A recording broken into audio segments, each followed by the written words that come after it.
All right, we are live and on the air on YouTube and Twitch. Welcome everyone to the Foolish Tech Show.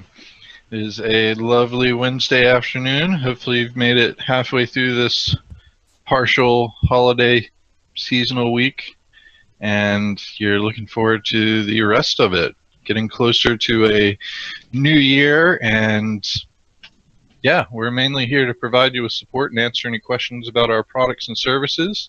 If you do have any of those, always feel free to jump over to foolishtechshow.com. We have a couple ways you can join our IRC chat from there, and we welcome any kind of questions or comments or discussions on our products. We'll interrupt whatever we're talking about to focus on that instead. Otherwise, we'll sit here and talk about random stuff, maybe tech related, maybe not. And of course, any opinions expressed here are of the own individual and not of the entire company. So, welcome everyone. Looks like we got Phoenix, Farley, and Quark already chatting it up there.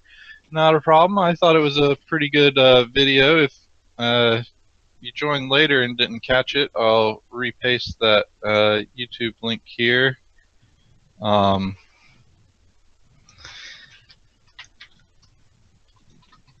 And I'll misspell synchronization, but I thought that was an interesting YouTube video. They took 100 metronomes and started them all off out of sync, and about 2 minutes in they start syncing up, and eventually they're all completely in sync. I didn't know that about metronomes. Did y'all know that they would all sync to each other? I thought it was to I didn't know that, no. I thought it was to keep time from when you started it, and it seems kind of off if it doesn't, like if it syncs. Yeah, if it changes itself to sync with something else, then isn't it off time? That's what I would have thought, but yeah, I would think the same thing. I don't know. It depends on how off time the object it is syncing itself to is off time. I think it's just settling down on a steady pace. I don't so much think it's a synchronization I as guess it's that just might finding be- the optimal second to transition on. In other words, that's the minimal state, the best state, or the lowest energy state. It's the solution to the problem, basically. And so all of them are going to solve their own problem. And while might change on how they ultimately arrive at that steady point, they will all get to that steady point. So. And then once it's steady, yes, it's completely consistent, though, and it doesn't vary in time. That brings up a good point then. That means that all the places that you've seen where like they start the metronome and then start going by it right away, those are inaccurate. To They some should degree, wait but I don't know what the length of until time. it syncs up. What is the length of time? What was it? It looked like they were all within sync within about 2.5, 3 minutes, and it was a 6 Oh, that's a minute. long time, though. I would have Yeah. expected it to Yeah. be much quicker than that. I mean, if you don't watch that video right now, but if you watch it later, it is interesting that. It looks like 1 minute and 43 seconds. Well, there's still ones that are out of sync at Yeah. that time. And like it's when they fully get completely synced is about 2.5, 3 minutes. Although, whenever I've seen like piano teachers do it or whatever, they do seem to start it well before they end up actually playing. But- It never seems like it's minutes, but it may be. I mean, It does make sense though, because you obviously wouldn't be starting it like at a specific, like where it's supposed to rock back and forth. Like you would just start it and then it would sync itself into whatever time you have set on the wait. So I guess it does make sense, but it is really odd to watch and see it happen, and it's hard to grasp around, but it does sound really weird. It is pretty interesting. So ooh, Bitcoin's going up. But isn't I that don't expected? think they had magnets or any kind of connections in it. Quark, I know a comment probably said that, but I don't believe it did. And what Michael was saying about the lowest energy point of where it's actually supposed to be syncing back and forth does make sense, that they would all be about the same and would generalize towards that same motion if they were all set the same. Well, if they're all the same size pendulums, in other words, they should. Yeah, they were all exact replicas. The only difference was the colors. Yeah, that to me that would be the variability there. You could have a different pendulum ultimately, be different from that, but it would have to be a different pendulum. It's just weird because if I start A at 1 second and it's supposed to sync every 5 seconds, then I start pendulum 2 at 3 seconds, you would think those would be completely opposite of each other. Like one would be 5 seconds and then another one would be 3 seconds after that 5 seconds. And they would keep going back and forth, because that's what I would thought, that the time is supposed to say synchronized, but I don't know. It has something to do with the arc and something math related. I should know the answer to this, but it really made me remember the Edgar Allan Poe pendulum story / short film. Have you seen that? No. It's a crazy. They have a movie remake of it, but it's like one of those made-for-TV style movie remakes. But the story is super, like, it is creepy. Essentially, a guy just wakes up and he's on a bed, and there's a huge pendulum that's slowly getting lower and lower, and the whole poem is about him thinking about how he got there. It's crazy. Pretty crazy. I sent this to Johnny this morning. I had actually had the link open, I think, since yesterday or the day before, possibly. But I don't know why there seemed to be a trend of stories about Spirographs recently. Okay, that's not important. How long is the holiday sale going to last? Till the 7th. Yes, January 7th. Mm-hmm. But you guys can entertain yourselves with that if you have any time off in the next week or so.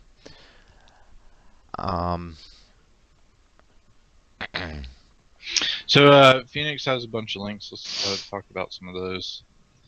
So new Linux kernel is released. Windows 10 Creators Update arriving in spring 2017. That might be worth it. And you can see what's new in it on this article. Gotta wait till spring. Jeez. Okay. Yeah, they're going to do it every spring and fall. Just in time for your clocks to freak out and you don't know when it's actually going to apply. It's a horrible schedule. But anyway. Yeah. I think we mentioned that police asked... Oh, no, we mentioned it after the show. I saw it come up. But yeah, this is an interesting article, and I'm interested to see what the results are from this. So police have asked Amazon for the echo data to help solve a murder case, and that's been one of the big concerns. I mean, they even, like, Google Home here has a button on the back that you can turn the mic off so it can't hear you, but if you're not doing that, is that listening and recording everything that you say and sending it to Google or Amazon or Cortana or Siri or? The Echo has a button you can turn the microphone on. I said most of them have the button you can turn them on. I mean, the Echo has it, Google Home has it. But the question though is, if you don't have that enabled so that the microphone is off, are they recording data all the time about everything that you say in the area? Because that would make it's not like somebody was in the middle of a murder and was like, hey Alexa, how many more times do I have to stab this person? So I'm not sure what kind of data they're getting if it's only listening for keyword Alexa before it starts recording and sending to Amazon or Google, which with the Amazon app you can go back and listen to what's been said after you say Alexa. So it definitely sends what you say after Alexa to Amazon. But prior to that, before it hears that keyword, is it listening? And that will make it really interesting to find out what happens if they get any Now, data or Phoenix, anything. everybody is entitled to their own opinion.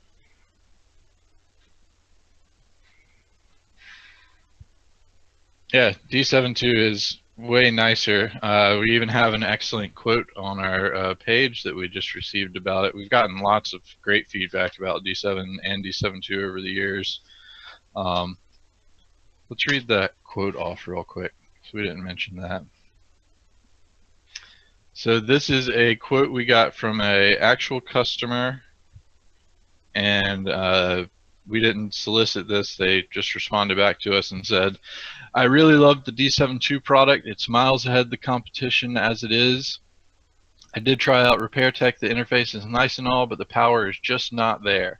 True, I can customize apps that would help a lot, but a lot of the power that D72 has in its custom apps that, wait. True, I can customize the apps that would help, but a lot of the power that D72 has in the custom apps that you guys have made for it. So our default apps that we go ahead and release as examples are pretty much already there and powerful enough for you, so you don't have to add anything to it, but you can easily. And D72 is much more than a way for me to automate my workflow. Just having the utility D72 open gives me a lot of power user options and tools to diagnose and repair issues manually where the automated scripts cannot solve. I just simply do not understand how I ever did without D72. Keep up the good work." It is a extremely awesome product. There's been so much going into it and a lot more coming in the future. Nick's currently working on a alpha build for the D7X. We kind of teased a little bit of it on last Friday's show where we showed a picture of it actually compiling and running under the D72 interface, but it's able to fix the only real problem that we've had with D72 reported to us majorly is the detection of Windows 10, which really is kind of just cosmetic because everything works on Windows 10. But the D7X code is in there and compiling, and he's got a couple other errors to work out, and then he'll be doing an alpha release. If you do want to get on that alpha release, you'll have to watch the show and join up then. You would have to have an active D72 subscription, and highly would recommend going ahead and getting on subscription for D72 because it is awesome. Sure, Quark, we can post that image here. Give me one sec. Let's see if I have that link.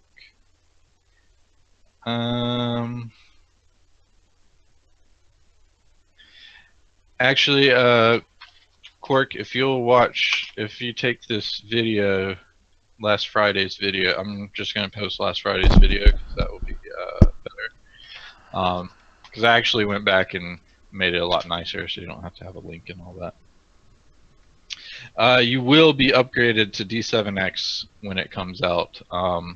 Currently, essentially what's going to happen right now is D72 is in a current stable version that's been out for a little while Nick has been building up his code base from the ground up and basically building a extensible framework of code to put under D72, and which eventually will evolve into the interface of D7X.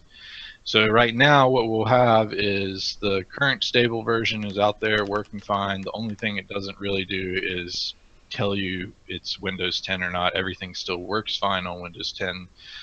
But with the D7X code base framework under it, it's going to add a lot more power, work everything on Unicode, do a whole lot more things that Nick's been researching and building over time as he's been programming in general. And from there, D7.2 is going to eventually get an upgraded version where it's completely running on D7X code, and we'll start adding new features there and then working on the interface going forward. He's got a ton of great ideas coming for it, and everything is really, really nice. Especially the debugging support is going to be so very helpful for troubleshooting issues in the future and figuring out new things.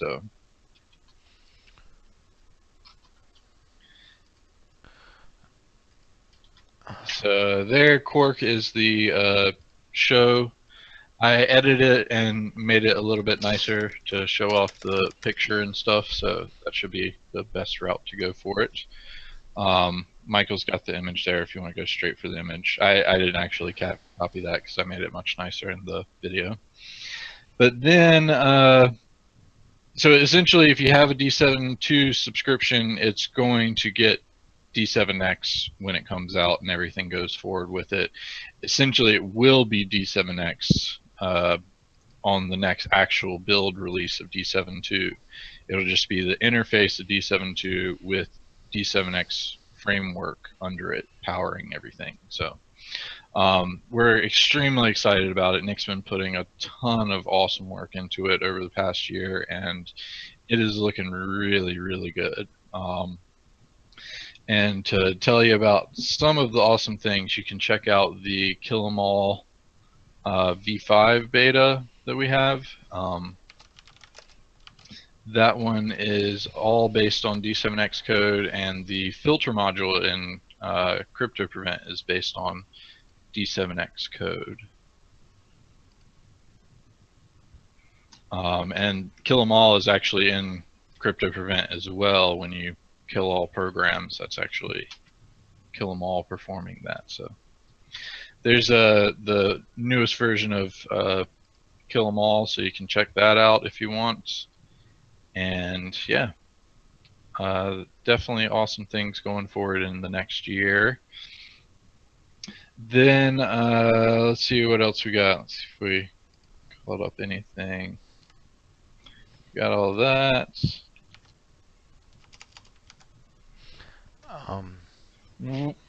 We may have that, Phoenix. The D7X interface, Nick has a lot of ideas for how to change some of those things.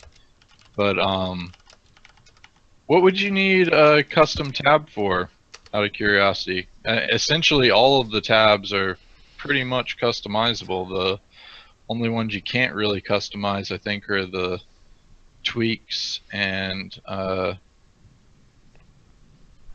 info report / diagnostics tab, right? Because you only get 2 columns on that, but your other ones you can rename them, and you have 3 columns that you can put whatever you want on them. So that's actually in D7.2. So cool, and checking that out after Crypto Prevent white label, awesome. And what else we got? Phoenix had some other links here.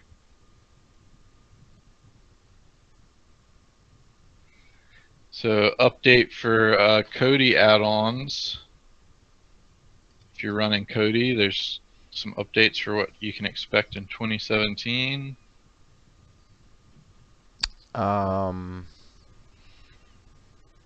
What? Oh, nothing. I was just curious on that link. I want to look at that. South Korea Antitrust Agency is fining Qualcomm. Might be interesting. TV This one I was extremely excited about. So if you check last year, we did a couple of shows on Bitcoin mining, and we even had one of Proctor's employees, John G, join us and talk about it. He's been Bitcoin mining for a long time. But I also started then as well. I've actually gotten an entire Bitcoin mined. I got a little over Bitcoin and a third almost mined. So essentially I've just converted my power bill into a Bitcoin exchange rate for me.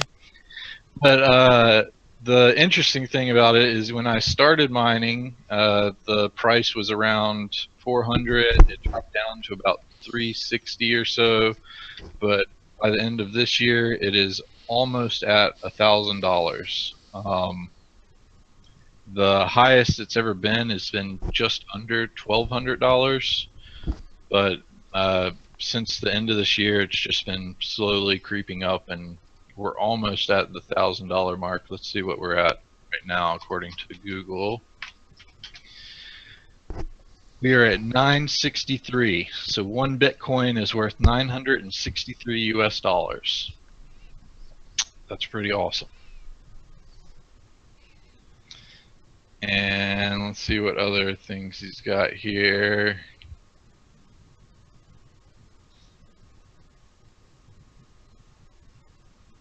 Something is killing a whole bunch of sea creatures in Canada.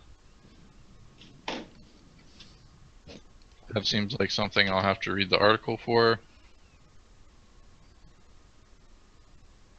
Nevada leaks thousands of medical marijuana dispensary applications. Is there a lot of sensitive data in that? I guess there would be. I'm not sure.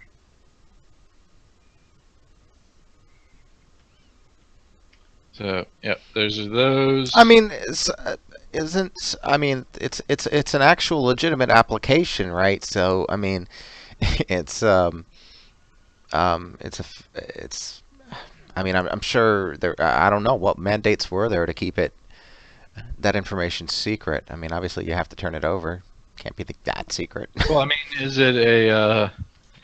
I'm wondering if it's part of the like process of records for your past 3 years to get the dispensary. Mm. It's not patient data that we're talking about. It's the people trying to set up dispensaries in Nevada. That was my interpretation. That's correct? That's yours as well? Yeah. Okay. That's what it does, so. But not for. Would it have to be protected by HIPAA for a dispensary business application setup?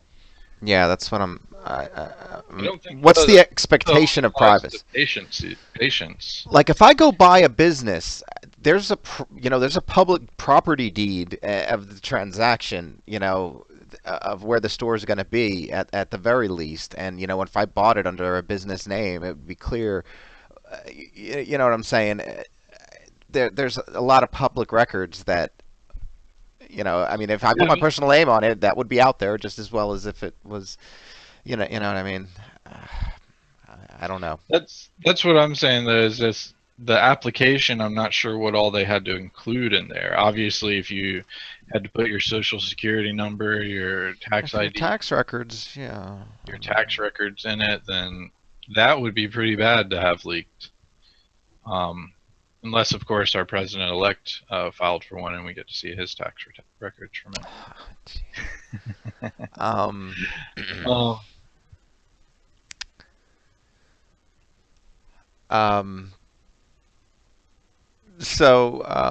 But Phoenix, anything dealing from hospitals, doctors for patient data, and I forget exactly what HIPAA stands for, but I'm pretty sure one of those P's is for patient. Nope, it's not. Health Insurance Portability and Accountability Act. That would only be one P then. Yeah, man, they really don't know how to. Oh no, patient portability. It's not HIPAA. It's HIPAA. HIPAA. Yeah, you guys are misspelling. I didn't spell it. I know how you say it. I didn't spell it. One of those P's has got to be for patients. I love that. That would be great.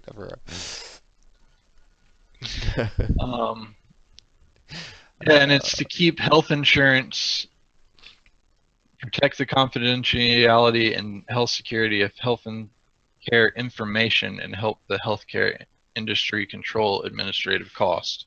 So it's it doesn't have to do for you, like you setting up a doctor's office wouldn't be protected under HIPAA.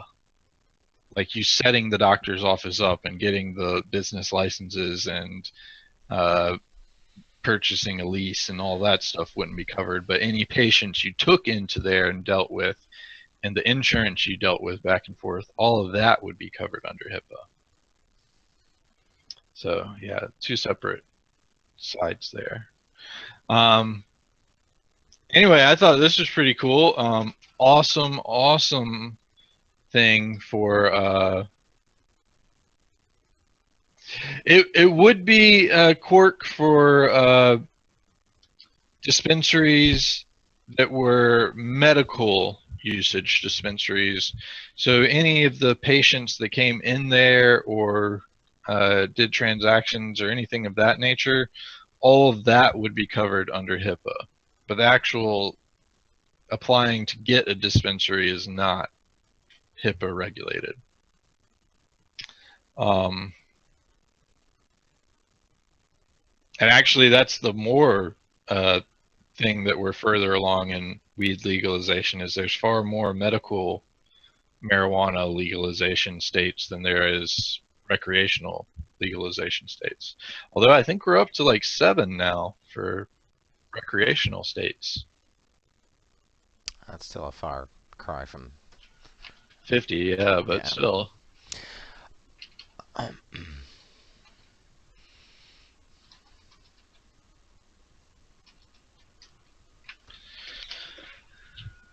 Let's see.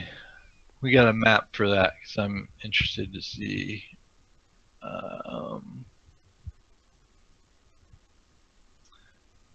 1, 2, 3, 4, 5, 6, 7, 8 states are legal for recreational use. And most every place that has recreational use has medical usage as well. But we do have a lot more. So 8, 9, 10, 11, 12, 13, 14, 15, 16, 17, 18, 19, 20, 21, 22, 23, 24, 25, 26. So over half this, 27, Hawaii's in there. Over half the states have medical marijuana legalized. Yeah, the lawmakers have a hard time watching videos of those children suffering horribly, from seizures and other things. That's it's pretty easy to get that. It's a whole different ball game though to go to the next level. However, the only reason these have proliferated so well is because the Obama administration told the DEA not to pursue any states that have legalized it under their own conditions. But that's not completely. I mean, there are still cases of federal. Like there was somebody in California who Yeah, but who has they can't just say don't do any of them. They said don't pursue them. So like they don't actively. I mean, right now, if the DA wanted to, they could go into every one of those states and bust every single dispensary there and confiscate everything they have and all their cash. So there's this apparently there's this I don't know, I guess it's some podcast or something like that who has a growery out there in California, and he was doing that, and I think he went off the air, or I heard something about him having to go to jail for several years, or couldn't have been several years, but some period of time. It was reduced, and and they apparently got it down, and I think he's even allowed to smoke it medicinally, which is crazy. But he's federally he's gonna go to jail basically. I don't understand anything about what you just said. So what I'm getting, okay, so there's a guy that has a growery, and he has a podcast about his growery, and the feds charged him with federal statutes against the drugs and going to put him behind bars, and he had a lawyer or whatever, and apparently fought for it, and I Where at? got it reduced somewhere in California. I believe he's in California. But what I'm getting at is that, couldn't then the feds just go after every Well, that's what I'm brewery? saying is right now the Obama administration told the DEA not to actively pursue states that have on their own accord legalized either medical or recreation. Oh, and it's California, and California hasn't. California has now. But then it had not. It was not. Ah, But they okay, did okay. have medical. They were one of the first states that had medical. Okay. Well, but wait. But- His was a medical case, though. If they allowed him to smoke it as part of the Well, his plea. him smoking versus having a brewery are two separate things. Well, that's true. Okay, so he got that under the medical law, but And I'm sure there was a lot of other things going on with that besides just What is the size of the logo that you can use for the white label? it's going to resize it to that specific size, and let's see, I can tell you what that specific size will be. Nope, not this one, and this one.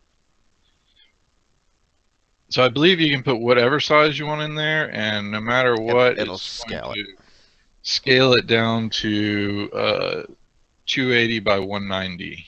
so we look. I think when we looked at it on the show when we did the demo of the white label, I found that to be the case because I just made a huge default Yeah. picture.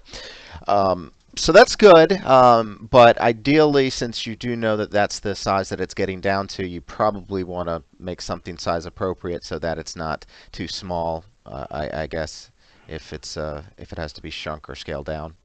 It's actually 277 by 190. So 277 by 190, magic numbers. Maybe we could write that down somewhere. 277 by 190. but it is going to try to automatically resize it. I would probably recommend having something a little bigger than that, and then it resizes smaller. Obviously, if you have something very small and it resizes it out, it's going to pixelate pretty badly, so keep that in mind.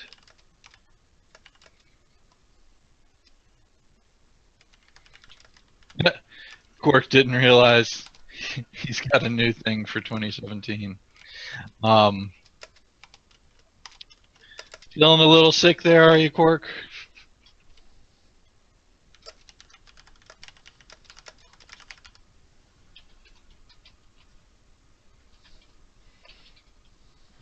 Sorry, if you can hear me typing, I got a new mechanical keyboard for Christmas. So That he's excited to fight zombies with. zombies with.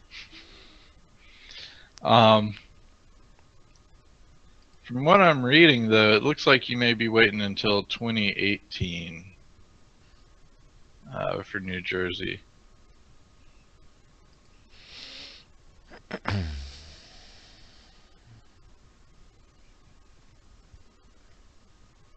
So Chris Christie's not going to allow it.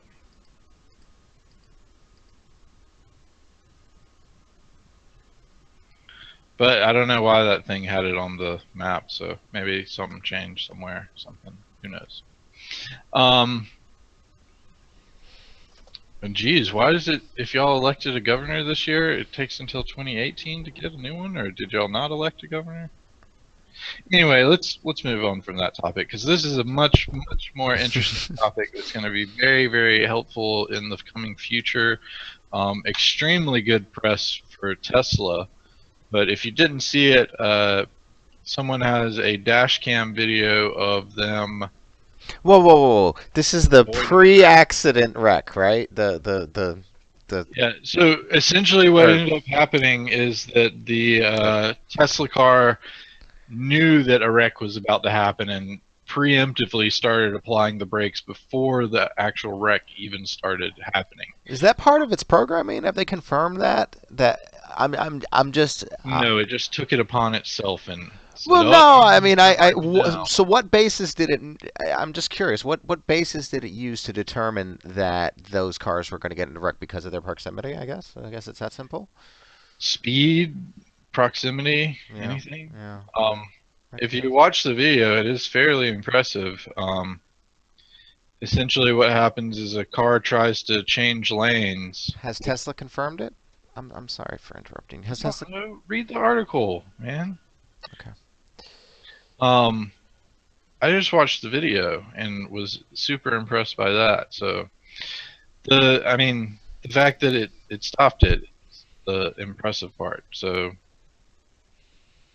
um, but human drivers could have gotten into that wreck in that situation. So,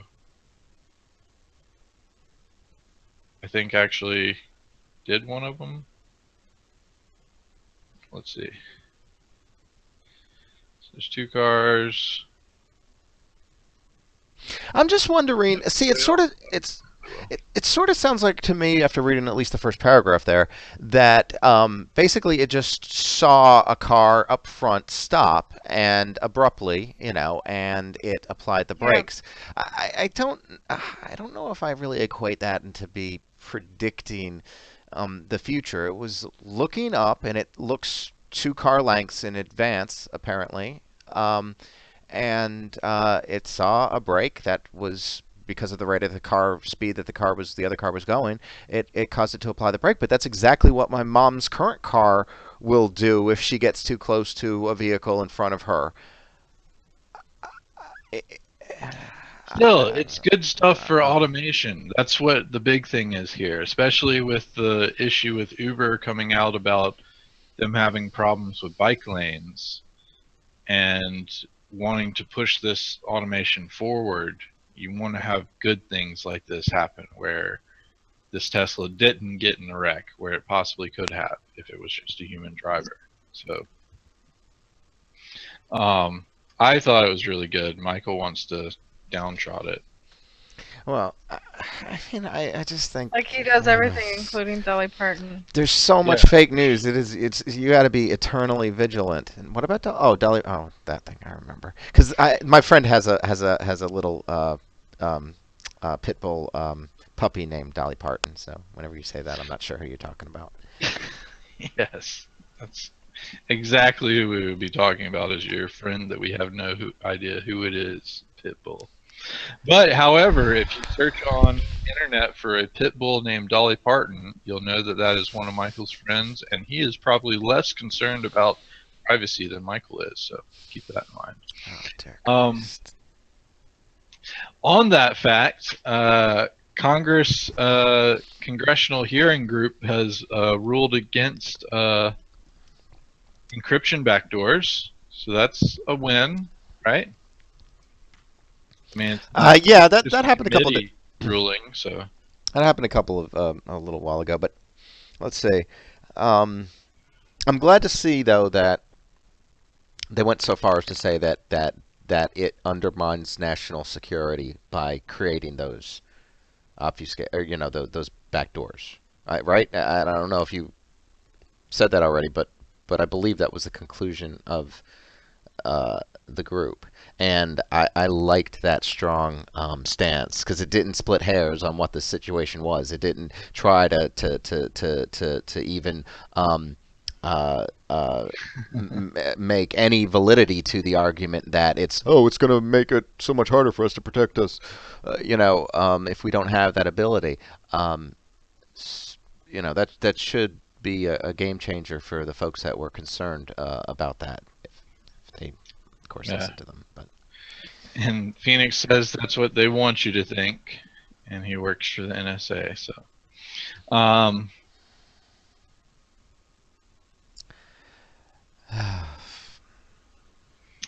anyway, it's still good stuff, I think. I'd agree. I agree. It's rare that we do, but I agree. So otherwise, I thought this was pretty awesome. What's the worst thing about flying paper airplanes?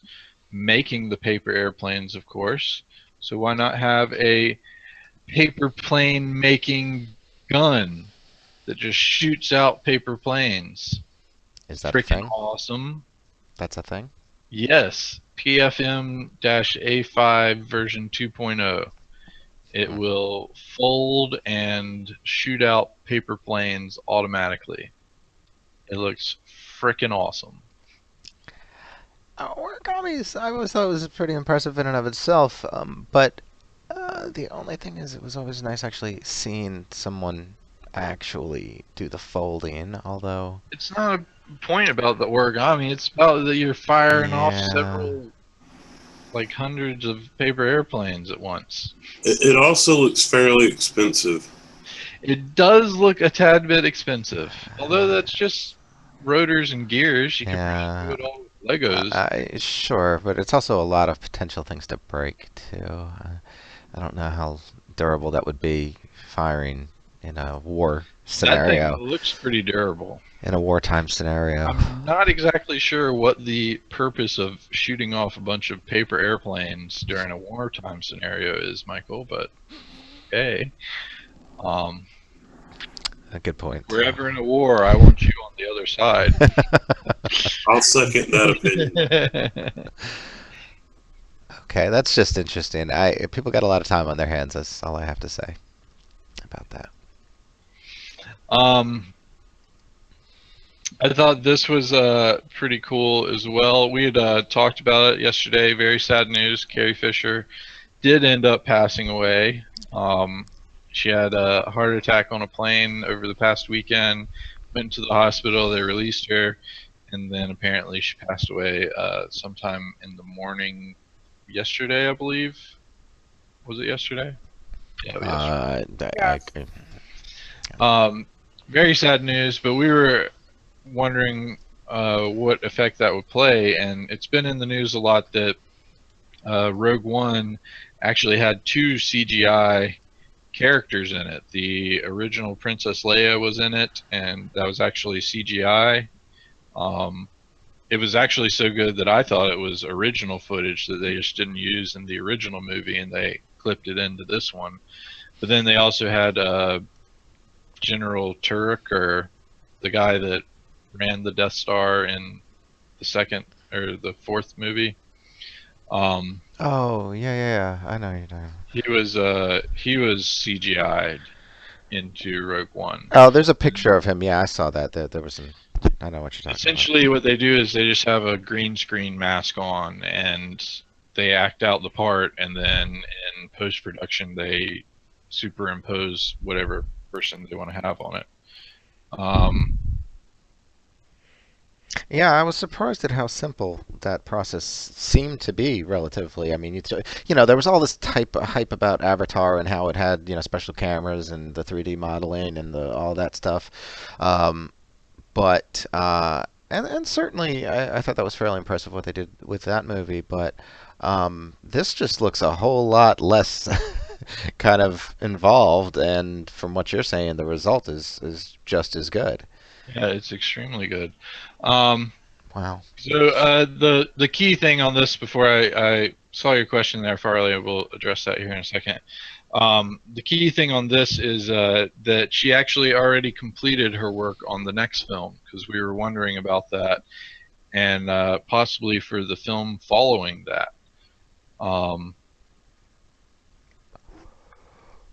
But yeah, so that's interesting that they already completed work on the next film. So December 2017, we'll get to see one final shot from her. So that's pretty cool. Now, on your question, Farley, seems to be a bug with the import logo. You have to close out of the program and reopen it to change the logo to a new file. I don't think I had tested that yet, so I will mark that down and have that in a fix. I actually will have probably an update coming out here soon, Farley, because I fixed the issues with the logo showing up if you're in the main interface, the advanced interface that we showed off yesterday, or if you do the undo option, so it'll show your logo and progress bars during those times.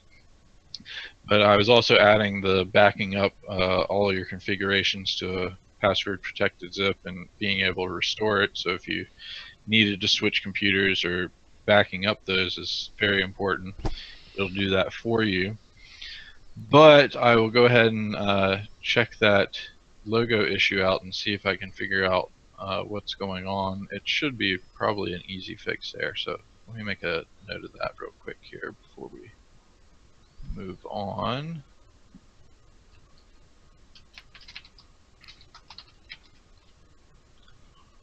Oh, Michael, are you making a note of it? No, I thought that was you typing, but it sounded pretty loud. That was weird. It was me typing, but Do you want me to make a note of it? oh no, it's because it didn't. It synced your other info with the bitmap thing in there. So,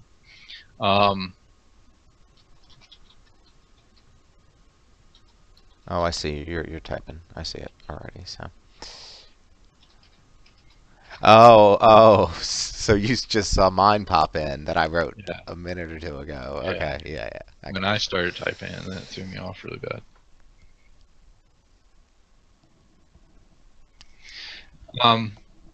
Thanks for pointing that out, Farley. I'll definitely get that corrected here shortly. Possibly today, we'll see if we can get Michael to help me with the testing to get that out.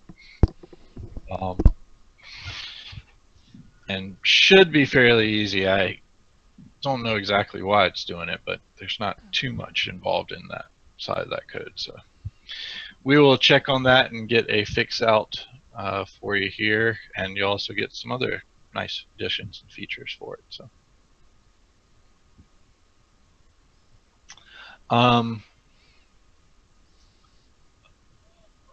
otherwise, I thought this was freaking awesome, and hopefully we can have some of this applied to residential drone flying as well. But apparently Amazon has a few patents out there to defend their drones against hackers, jammers, and bow and arrows. I'm not exactly sure how many people have shot down drones with bow and arrows, but I mean, bow and arrows. People hunt with bows and arrows. I know, but I'm just saying, how many of those reports have you seen of them taking out drones? I don't know. I vaguely remember one of the stories about somebody with I think it was a shotgun or something like that in the backyard drone. I mean, wasn't that man a hunter as well? Shotgun though. No, but what I'm thinking is that you this ever fired a bow and arrow? Me? Yeah. I mean, when I was younger, but they're not particularly easy. I didn't think that they were easy, but I will tell you, you can get a lot more power with a compound bow, even if you're smaller. And I thought that was pretty amazing how I was able to produce a good bit of power. However, my accuracy was way off. You're not going to get the accuracy you would get out of a gun.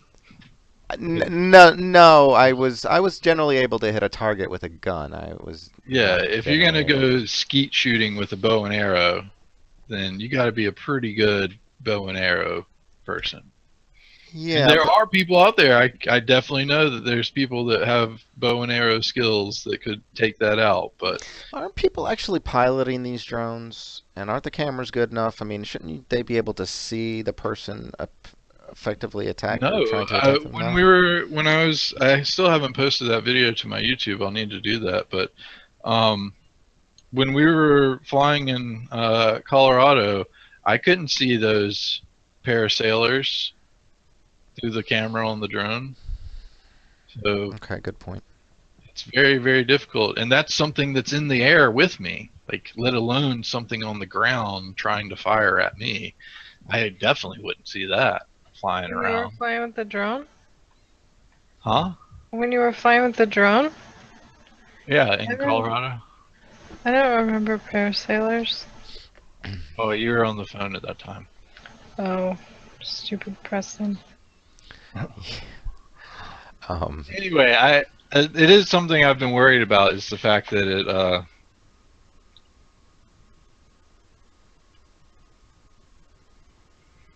You just Yeah, kind of I cut was off going to there. add that as well, Farley.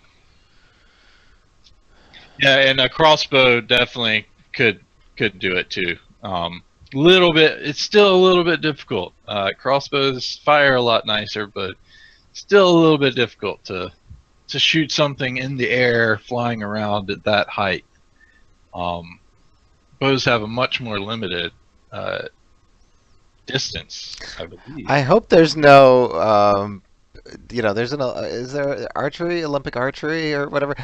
There's a whole group of people who love archery and related, uh, stuff. I hope they're not watching today.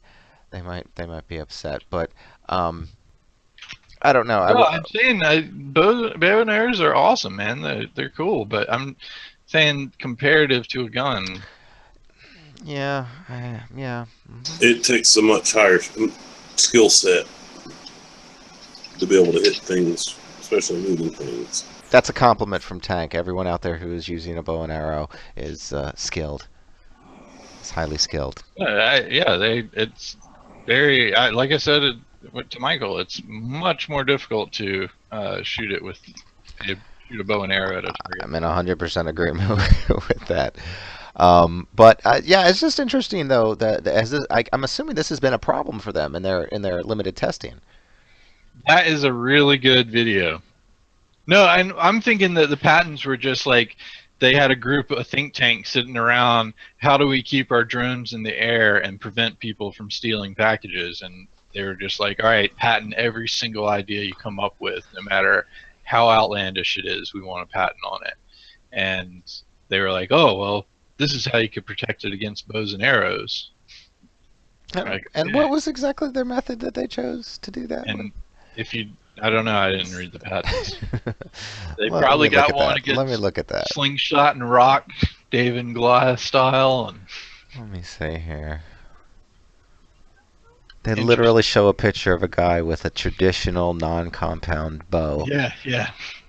And a That is such a real funny arrow. patent picture. It's like a 3-year-old drew it. Oh yeah. So What's the ways I would think that they would be able to do it would be adding sensors, like the Phantom 4 has the front sensors, so it can detect if it's about to hit an object and slow down or stop. I would imagine if you have those detectors in a 360 style, if it's something incoming, it can take evasive maneuvers, just like the autopilot in cars. Yeah. Something coming. So yeah, I'm wondering if they just are patenting putting maybe upward facing sensors or whatever as well, to if the arrow will arc to hit the drone, that's going to be a problem. So there's going to be a projectile effectively coming from above, and then there's also going to be situations where there's maybe somebody more directly beneath it. That would be degrees of a sphere. Like 360 is just a circle. A circle. Is it The, 360 to the power of 4? well, it's you're adding another dimension. It's not really. It's not. Let me see. I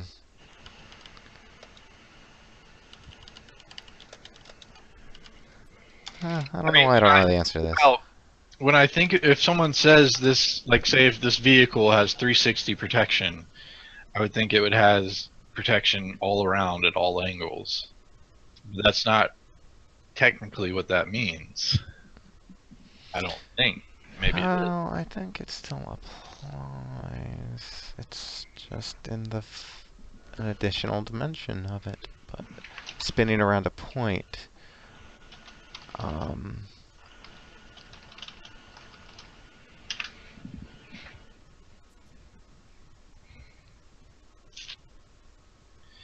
Oh well, there's lots of Google results for this. Yeah, I don't know. So it would, from a non-mathematician, the first guess is it would be represent the intersection of a circle with the plane. Then you would have 360 circles perpendicular to the plane, which would be 360 degrees, point 360 times 360, which is 129,600 degrees.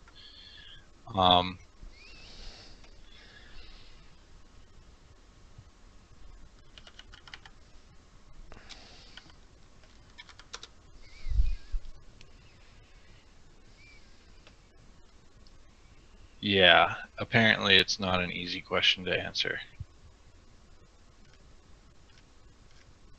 So, anyway, if anyone wants to look into that and find out more, go ahead. Oh, back on the self-driving thing. Michael had brought this up quite a few times about whose fault is it if a autonomous car kills a pedestrian? Who's at fault? Apparently, nobody knows, and essentially the law is taking it on a case-by-case basis at this point.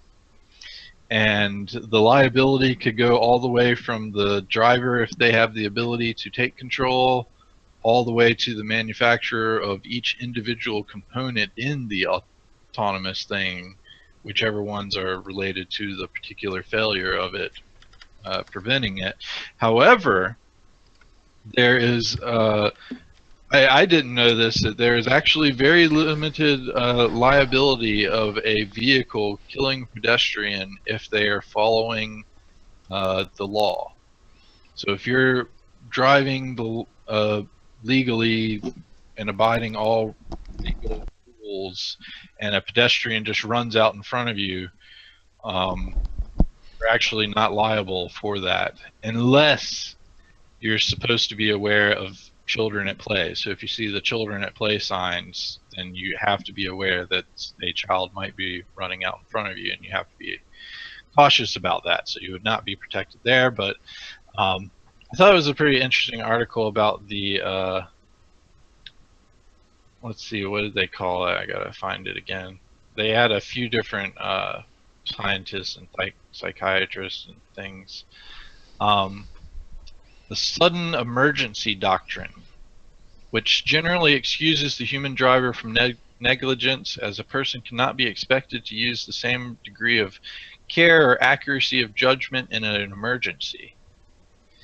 And they're not sure if that's going to be able to be applied to self-driving cars, because software won't panic the way humans do, but software also can't break the laws of physics. So if a pedestrian does something that it's impossible to avoid, I mean, there's nothing that could have been done. So, but essentially, from what I'm gathering, is that as long as the vehicle is doing everything to the letter of the law, then it's not going to be anybody's fault. It's going to be the pedestrian's fault, which is why you should cross the street at crosswalks.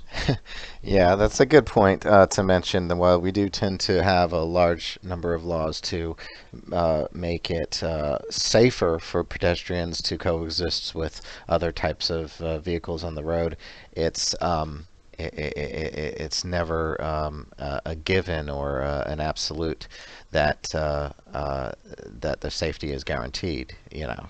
Being a pedestrian, neither being a driver for that matter. I mean, there's always an inherent risk involved, and I can sort of understand that position. Too, because in North Carolina growing up, I knew that if I walked out into the road and a car hit me, I needed to look both ways to avoid that, because rural North Carolina. I mean, that's the case in big cities too. I'm saying in North Carolina, not just rural North Carolina. In North Carolina, I learned to look both ways and not cross the road if there's a car coming.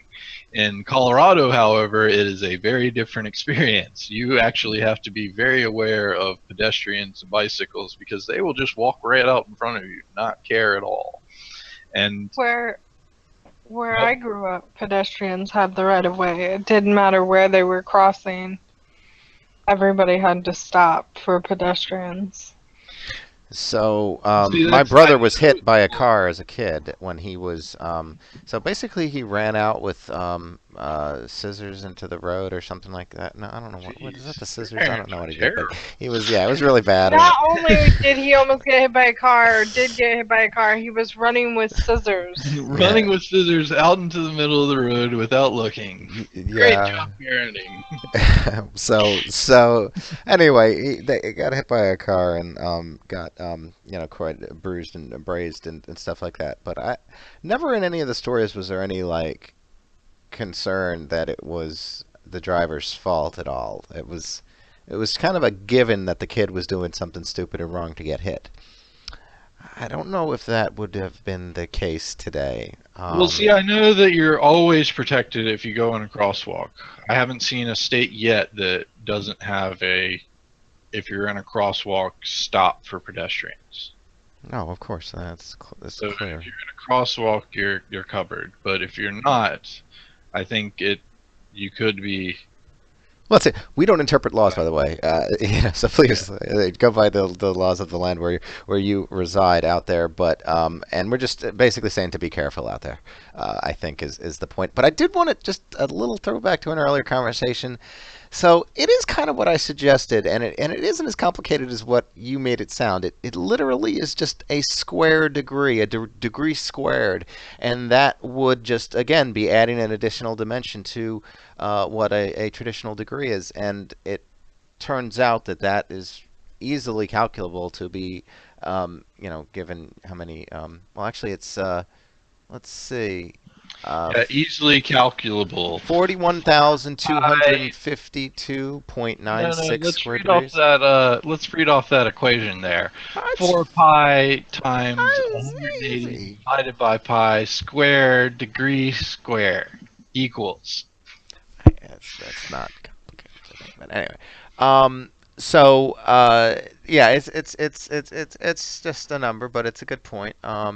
And they give some great examples in that wiki, actually, to how you can kind of compare it and what you would consider it. I thought what was interesting is what the sun looks like and or what size it appears to be at its distance, and the moon in that regard as well.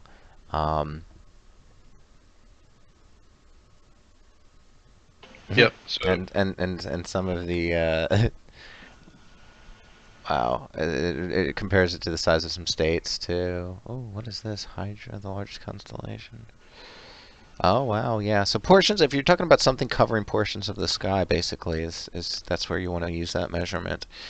And you don't have to actually, you